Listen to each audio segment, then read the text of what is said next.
Yeah, this would not have been my 5. I mean, Kimberly Garcia, she doubled up at the World Championships, but you go and you look at her resume. If you're just going to compare her to a marathoner, like a road racer, so at the distances she won World Champs at, 20K and 35K, she lost several times. It wasn't like she had a clean sheet all year. So if you're wondering about that one, I guess that would be one that people would be most confused about. Naturally, just because she's doing the race walk, people aren't paying as much attention. But I think, the two people that are going to get the most discussion around for being left out, Shrika Jackson and Faith Kipyegon. Because those two women are in my top 3. So the fact that they're not even in the top 5 angers me. And we knew somebody was going to get left out, because even if you swap Garcia out and put one of those two in, there's going to be another person who's going to be really good who's left out. I basically said it was 6 women vying for these top 5 spots, but then when you add Garcia, it ended up being 2 left out instead of 1. Okay, let's start with this. Yeah. We disagree on a certain few of these, but let's talk about what we agree with. We both agree that Rojas and McLaughlin deserve to be in the top 5, right? Yeah. You agree with that? Yeah.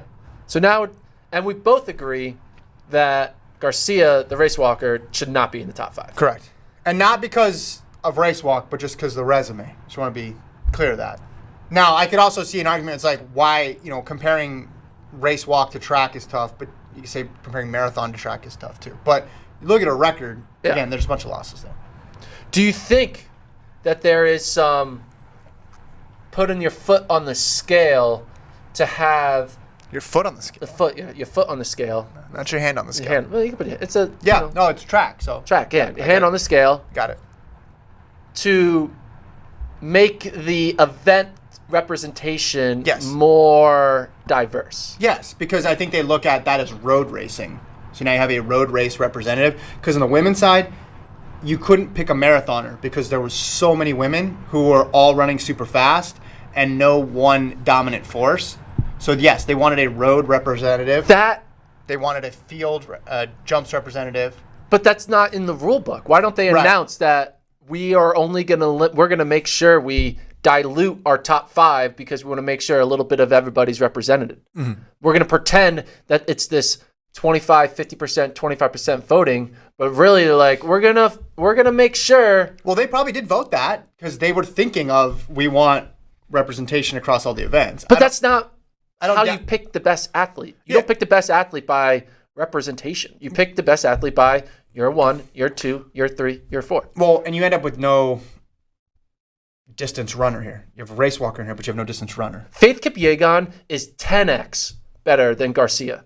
Well, I mean, I don't want to, it's apples to, not even apples to oranges, right? It's apples to It's race sunglasses. Walk to track. It's completely, but even marathon, I'd say the same thing is different. Like they compete on a different But even, look at the resume, Faith Kipyegon, I'm going to increase it 15x better than Garcia. It's just going to keep going up. Well, Jackson should have been in there.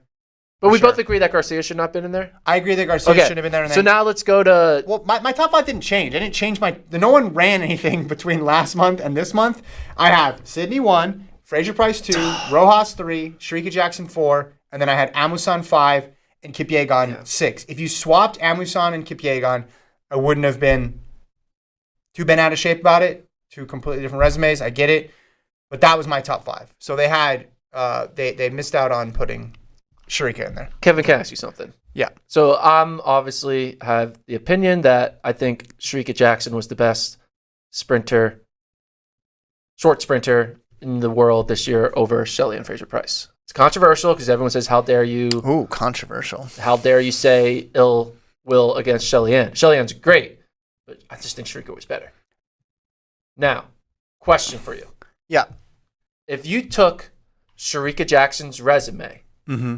and gave it to Shelley Ann, and took Shelley Ann's resume, the 2022 resume, and gave it to Shrika, would Shrika have been put in the top 5, or Shelley Ann have been put in the top 5?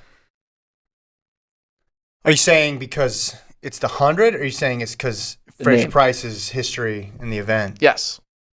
Because I think if Shrika Jackson did what Shelley Ann did, and if Shelley Ann did what Shrika did, we would all be bragging about Shelley Ann's 200s. Yeah. We'd be like number 2 all time. Shelly-Ann Fraser-Price, incredible. Takes down it was just the depth. Elaine Thompson, hurrah. Like, what a run. Running the 400, now she's running the 200 and dominating. Mm-hmm. Shelly-Ann Fraser-Price, she's our hero.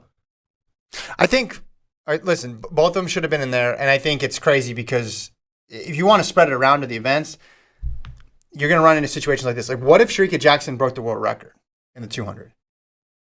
Then you have no problem nominating 2 people from the same country and 2 people from the same event group because you're not going to bump Fraser-Price off, not with her season. So there's limits to this idea that we need to spread it around to a bunch of different events. Now, Shericka didn't do that, but she ends up number 2 all time, 2 of the top 4 fastest in history. But I think Fraser-Price still did enough too when you talk about. She did not do that.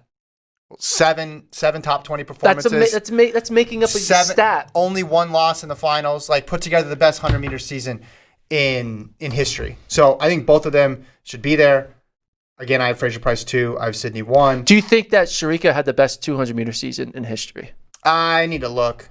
Because I would argue that she had the best 200-meter season in history. But you didn't do any bit of research to back that up. Who had the best 200-meter season in history before her then? If you can answer that question, then I'll believe you. You don't know. So exactly, you're just making that up. So Jackson had 2, 4, 13 were her performances this year. Abby Steiner comes in at 29th. So she had a good 2 top 5s. Two top 5s. 2 top 4s. Yeah. Fraser-Price had a... How many top 4 performances did Shelly-Ann have in 100? You're doing reruns again here. So Shelly-Ann was 6, 11, 14, 15, 15, 15, 15. Stop talking about 15, 15, because she ran 10, 6, 7 4 times. 15, 15, 15. We've already talked about this. Well, I want to talk about it again because I'm upset that Shericka Jackson's not in the top 5. Yeah, she should be in the top 5, but the person she's bumping out shouldn't be Fraser-Price. It should be... Toby? Ami-san? Well, no. It should be... First, it should be Garcia. Then it should be Amo-san. And again, this was a tough year. You're going to anger... should be in this. You're going to anger some people regardless because of all the world records and all. It's just really deep on the women's side. I will say a lot more clear-cut on the men's side than on the women's side. The women's side was just a lot more difficult. They should have replaced Garcia with Faith Kipyegon and replaced Toby Ami-san with Shericka Jackson.